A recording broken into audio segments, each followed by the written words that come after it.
Swayam Prabha. Digital India. Educated India.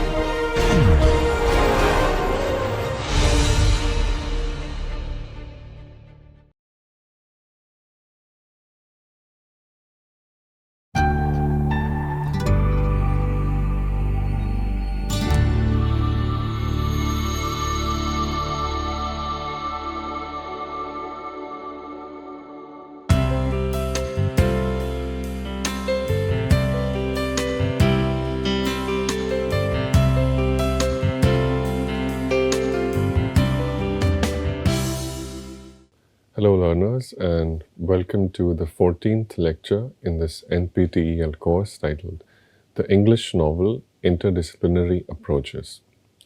This is our fourth discussion of the novel that we have chosen for analysis, that is Jane Austen's Pride and Prejudice. In the previous lecture, I provided a brief overview of Jane Austen's life and career. I spoke about the lack of opportunity with regards to employment, finance, and education that characterize the lives of women, and especially women writers like Jane Austen. And I also spoke a little bit about how Jane Austen began to achieve the status and the success as a professional writer very late in her life and career. Specifically, I described Jane Austen's publishing career as split in two parts. The first period can be called as the Steventon period, in which she wrote a lot of juvenilia aimed primarily for the entertainment of family members, but also began to compose longer works of fiction with an eye towards the literary and the publishing market. It is in this Steventon period that the three novels, that's Pride and Prejudice, Sense and Sensibility, and Northanger Abbey, were composed. In the second period, that is also known as the Chawton period, is when Jane Austen begins to solidify her sense of herself as a professional writer. This is the period when novels composed earlier are sold, that is to say, marketed and transformed into commodities with a very clear eye towards creating and sustaining a community of readers who will also become a community of book buyers who will sustain the career of the novelist. This is also the period in which Austen composed the novels which are seen as the marker of renewed maturity, complexity, and seriousness in the novelist. And these are the novels Mansfield Park, Emma, and Persuasion. The clear difference between these two categories of novels is not so much that the first category is written by a writer who was writing for her family, and the second was a writer who was writing for the market. That was true, but more importantly, the first set of novels are marked by a somewhat mechanical adherence to established conventions. That is to say, protagonists in novels like Pride and Prejudice and Sense and Sensibility seem to follow the plot or the script that was laid down for them by literary conventions. These literary conventions essentially said that for a woman, the way to prosperity and security and safety is to secure a wealthy husband in marriage. And the protagonists seem to go towards that goal, seem to be moving towards that goal. Of course, they don't do it simply as a deterministic machine. They are thinking, feeling beings. And as we will see, Elizabeth Bennet think very critically and very honestly about what is the meaning and what is the goal and what is the purpose of marriage. But nonetheless, there is a sense in which marriage, if secured with all of the critical sensibility, all of the honest and sincere and open-minded thinking has the potential to secure happiness, lasting happiness for an individual. That assumption is not under question. However, when we come to the later novels, or these novels, that's Mansfield Park, Emma, and Persuasion, even that assumption that a good partner secured not with the empty, mechanical, or the mercenary goal of wealth or income, but secured with a much more holistic, emotional, and intellectually thought through process of compatibility and emotional fit between two individuals. Even that kind of a marriage may not hold all of the answers and may not be the solution or the key to happiness. In fact, the very question of happiness, what happiness is, how one is to be happy, these questions are expanded, and it seems that there are no easy answers to these questions. So the later novels take a much more philosophical and much less practical approach to this question of how an individual, and especially an unmarried woman, a single woman without the chance of securing great wealth, or without a great deal of personal wealth, which would give her security in life, how is this individual to secure a sustainable, happy, and secure future for herself? There are no easy answers to this question. The best marriage may even fail to secure these goals. So this is the general intellectual and emotional difference, the difference in the terrain that these two sets of novels occupy. Now, in today's lecture, we will begin reading Pride and Prejudice. And before I do that, I want to give a sense of how Jane Austen is perceived today. Jane Austen is a hugely popular writer, in some senses, one of the most popular writers. In fact, Jane Austen is a writer who defines the experience of reading English for many people. And in a country like India, with its long history of colonial rule, and with the origins of education, and especially with the origins of English education with colonial rule in India, Jane Austen exemplifies not only the act of reading novels, but the act of reading itself. And there are many individuals who associate reading Jane Austen with being civilized, with learning manners, with learning to write English, and generally with being modern and being everything that a good human being can be. One thinks of the writer Nirad Chaudhuri, who famously boasted that he went to bed after reading a page of Jane Austen every night. This was not an unheard of attitude, and we know for a fact that Winston Churchill, during the height of the London Blitz, recommended that everyone keep a copy of Pride and Prejudice, that they read this novel while the world around them was literally being burned down. So there are many instances of people turning towards Jane Austen to find some sort of emotional relief, and also different forms of education. So Jane Austen is hyper-canonical today, and that is both a good thing and a bad thing. The forms in which Jane Austen is received today often put the context in which Jane Austen lived and the details of her writing into a kind of obscurity. Today, we, or whoever claims to love and admire Jane Austen, actually loves and admires their version of Jane Austen. And that is to say, Jane Austen today is handed down to us by a great cultural machinery.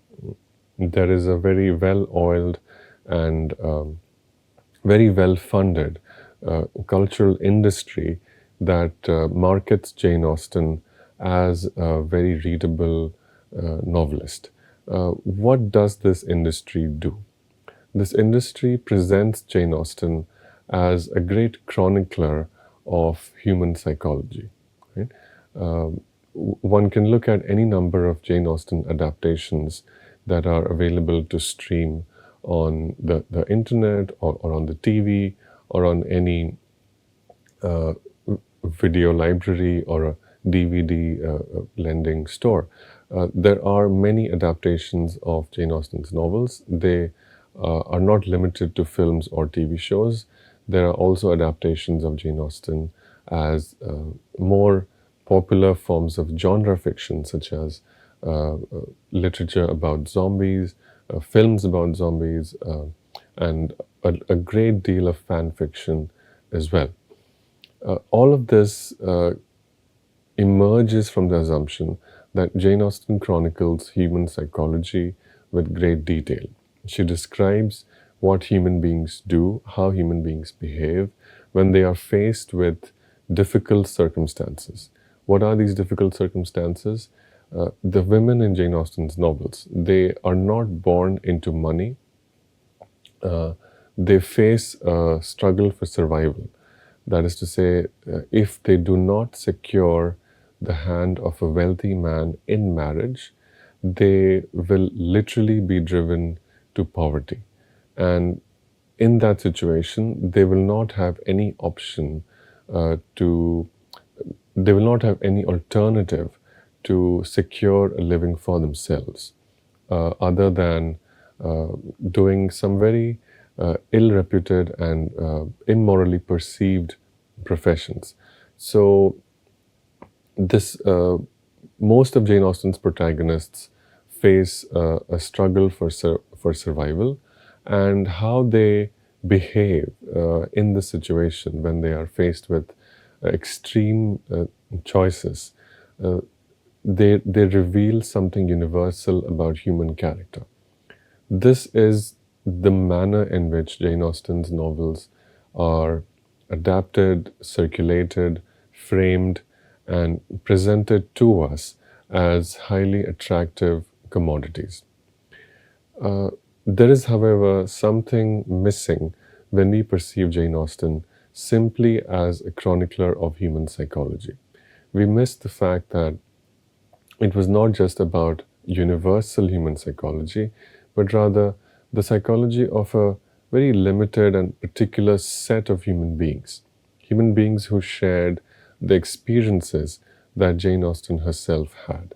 She wrote about a small group of people with the hope that when she described their problems, others, even those who did not share those problems, could relate to them and could learn something about their human situation. There is another aspect of the reception of Jane Austen today which deserves mention, and this is a somewhat male chauvinistic idea. The idea is that Jane Austen merely wrote about women, and not only did she write about women, she only wrote about a concern that affected women alone. The concern that one needs to secure a wealthy husband for oneself.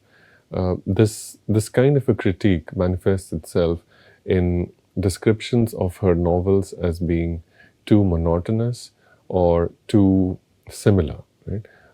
More than one critic has said that Jane Austen's novels are all essentially the same.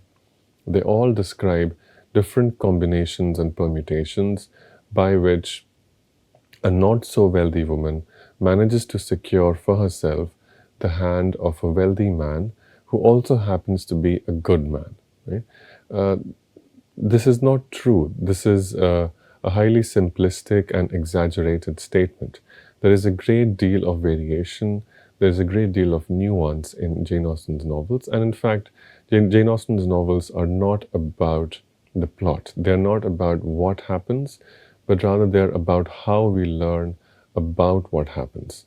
Right? So these are certain preoccupations and certain attitudes towards Jane Austen's fiction, which remain popular today despite the great popularity and generally positive reception that she enjoys.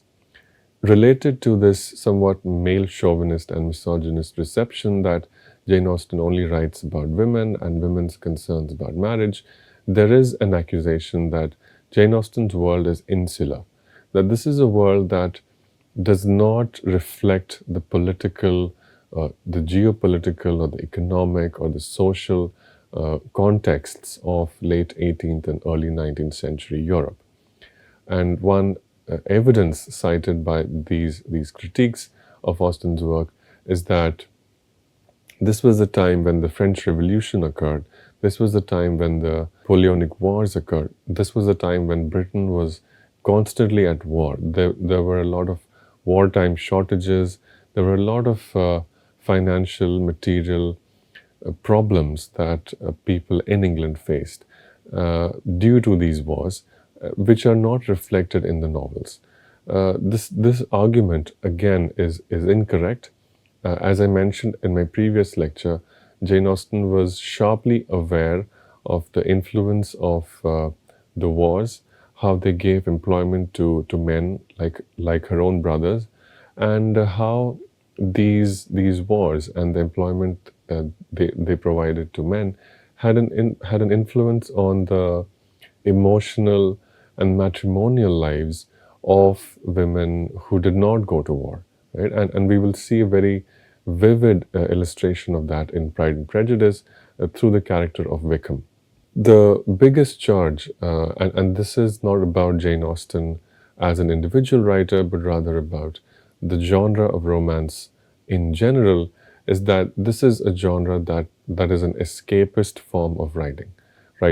This is a sort of novel that's written for readers who derive a certain pleasure from escaping from the material and practical concerns of everyday life, and instead they wish to escape and read about the struggles of a small group of women trying to secure the marriage of one of their own or other women.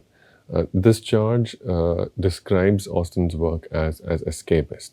This again is untrue. It is not correct at all, because through the description of women and their concerns with marriage, Jane Austen's novels describe a great deal of what was unfolding in England, but not only in England, but in Europe in general. So these are some attitudes with which Jane Austen is received today, and our job in this course, while we discuss Pride and Prejudice, will be to go much beyond these attitudes and to show how these are not true, and instead these attitudes seek to limit one's appreciation and enjoyment of the novels. Jane Austen described in a letter that her goal and her ideal subject matter was 3 or 4 families in a country village. And she described her novels as a kind of miniature artwork. She described her novels as being like 2 or 3 inches of ivory on which to work with a fine brush to practice a miniaturist art. And she also described how her novels managed to provide a little effect after much labor. Right? So this vision, this description of herself as both an artist as well as a creative laborer describes how she understood the work of fiction in the time in which she lived. Being a woman and lacking opportunities for professional growth, such as joining the Navy or inheriting businesses or being a clergyman or marrying into wealth like her brothers did. The only thing left for an intelligent, skilled, creative, but not formally educated woman like herself was to write fiction about the world that she could observe. Because she lacked formal education, she would not be taken seriously if she decided to write about uh, philosophy or history or literary criticism, the three things that she considered adding to Pride and Prejudice in order to make it a much more serious or seriously perceived work. The only thing she could write about was the world that she had observed. And given the lack of opportunities, the lack of agency, and the lack of access, the only world she could observe was 3 or 4 families in a country village. However, what was limiting, or what seems to be insular or closed or confined in this description, that is 3 or 4 families in a country village, is offset and more than compensated for by the richness and the sophistication with which she describes what she observes about these 3 or 4 families. That is to say, she works her fine brush over those 2-3 inches of ivory with such refinement and with such care and with such sophistication that the effect, even though it is at the end of the day a description of 3 or 4 families, becomes much more than a description of those 3 or 4 families. It becomes a description of something resembling the universal human condition. We will return to this description as we encounter more specific evidence from the novel, but for now, let us keep in mind that the insularity or the confinement of what can appear to be a limitation of Jane Austen's novels is in fact the source of their strength and the source of the great power, because the subject matter is limited from the beginning. The novelist has much greater opportunity to describe that limited subject matter in such a heightened and refined and creative manner that the final effect, that is to say, the novel, which describes these 3 or 4 families in a country village, becomes something that many more families, in fact, hundreds and thousands and millions of other families and readers in many countries and many villages all over the world can read, enjoy, appreciate, and relate to. Right? So, even though it's about 3 or 4 families in a small country village in England, people all over the world can relate to the struggles, the contradictions, the challenges, and the joys faced by these 3 or 4 families, and specifically the women in these 3 or 4 families. Now, with these words, let us now begin reading the novel, and I will read from the first page of Pride and Prejudice to help illustrate some of the ideas that we've been discussing so far. This is how Pride and Prejudice begins. It is a truth universally acknowledged that a single man in possession of a good fortune must be in want of a wife. However little known the feelings or views of such a man may be on his first entering a neighborhood, this truth is so well fixed in the minds of the surrounding families that he is considered as the rightful property of someone or other of their daughters. So, this is among the most famous, the most cited, and most well-known openings in all of literature. Right? So, it is worth spending some time trying to understand how this opening sentence illustrates both the strengths of Jane Austen as a writer, as well as reflects the world from which her writing and she herself as a writer emerged. Right? It is a truth universally acknowledged. So it seems here that the novelist is pointing towards an opinion that's held by other people. And what about that opinion? Not only do some people hold this opinion, but they also believe that it is not an opinion. It is in fact a truth.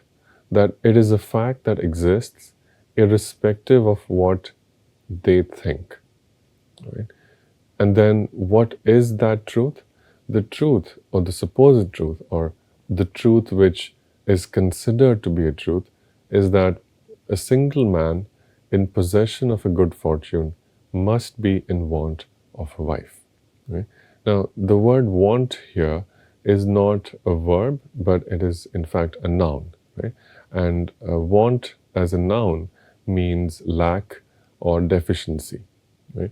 So this man here, right, possesses a good fortune. That is, he owns a lot of property from which he gets rent, or he has a lot of wealth which he has invested and which yields an annual return of a great deal of income. That he has, but there's something he lacks. And it is almost as a consequence of having the first that he lacks the second. What does he lack? He lacks a wife. And it is this relationship between the three things: the man possessing fortune, the man lacking a wife, and the relationship between the two, lacking a wife, possessing a fortune, being a universal truth that the novelist wants to convey. The novelist is not saying that this is the case. The novelist is simply saying that for a lot of people, this exists as an unexamined truth, that they so strongly believe it to be the case that they have forgotten that it is in fact an opinion. Okay? And how do we know this? Because the next sentence makes this clear. However little known the feelings or views of such a man may be on his first entering a neighborhood, this truth is so well fixed in the minds of the surrounding families that he is considered as the rightful property of someone or other of their daughters. Now, the second sentence describes what is most famously considered to be Jane Austen's strength as a writer, which is irony. Irony is a literary device by which a writer says one thing but actually means the very opposite of what is being said. Let us try to understand how irony works by understanding this sentence. Now, the man possesses a great deal of property, right? However, when he enters a neighborhood, the surrounding families, they try to find a possibility, or they hope that through a certain work of fate in the next few months or weeks or in the near future, something will happen so that this man who himself possesses property will be seen as the property of one of their daughters. Right? Now, what does this mean? It is not that by marrying this wealthy man will become the property of his wife. Rather, this use of property as a metaphor illustrates the lack of agency faced by women. And in fact, it is the desperation and the need to survive produced by this lack of property that these surrounding families in that village begin to see this wealthy man as a potential husband for one of the younger unmarried women or one of their daughters in the village. So it is the use of property here illustrates the very opposite of property. It is not that by marrying this wealthy man, these daughters will gain the property that he gains. No, in fact, it is the very opposite. In fact, in 1753, the Married Women's Property Act was passed, which ensured that women could not own property. So then why is Jane Austen's narrator saying that when a wealthy man moves into a neighborhood, he is perceived as the rightful property of one of the unmarried daughters in that village. It simply shows how far these unmarried women and their families have been driven, to what kind of desperation they have been driven by the absolute lack of opportunity, by the lack of any agency provided to women, that they begin to see this wealthy man with a predatory gaze. Right? So this is an indication of how irony works, and how Jane Austen describes the economic inequality that was pervasive in 18th and 19th centuries in England. We will continue our discussion of this opening, which is among the most powerful in all of literature, in the next lecture.